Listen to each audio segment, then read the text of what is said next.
Reserve সংকট কাটাতে চীনের কাছে একেবারে নতুন ধরনের সহায়তা চেয়েছে বাংলাদেশ। প্রধানমন্ত্রীর বেইজিং সফরেই সুখবর দিতে চায় চীন। আজ জাতীয় প্রেস ক্লাবে ডিক্যাপ টক অনুষ্ঠানে একথা জানিয়েছেন ঢাকায় নিযুক্ত চীনা রাষ্ট্রদূত ওয়েন। বলছেন, চীনা মহাপরিকল্পনায় সাহায্য করতে চীন প্রস্তুত আছে, কিন্তু সিদ্ধান্ত নিতে হবে বাংলাদেশকেই।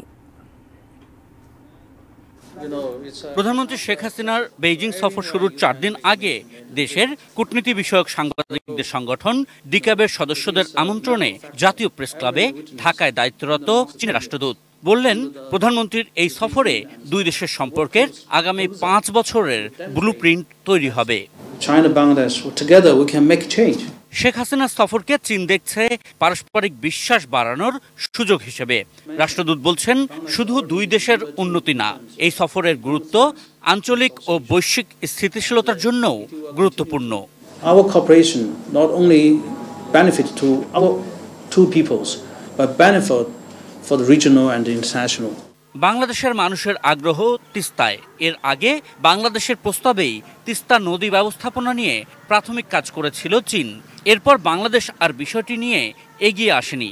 রাষ্ট্রদূত বলছেন, তিস্তায় এককভাবে বা অন্য যে কোনো দেশের সঙ্গে যৌথভাবে কাজ করতে যে কোনো প্রস্তাবের জন্যই খোলা মনে চীন অপেক্ষা করছে। সিদ্ধান্ত নিতে হবে বাংলাদেশকেই। We are ready, we are open. As long as it will be conducive for Bangladesh, China is open. It's purely on Bangladesh side to make decision what to proceed at the next stage. So China is open with whatever proposal by Bangladesh side. প্রধানমন্ত্রীর সফর ঘিরে আলোচনায় আছে বাংলাদেশের reserve সংকটও। সে বিষয়ে এখনই পরিষ্কার করে কিছু বলার সময় আসেনি, তবে ইতিবাচক খবরের ইঙ্গিত দিলেন রাষ্ট্রদূত।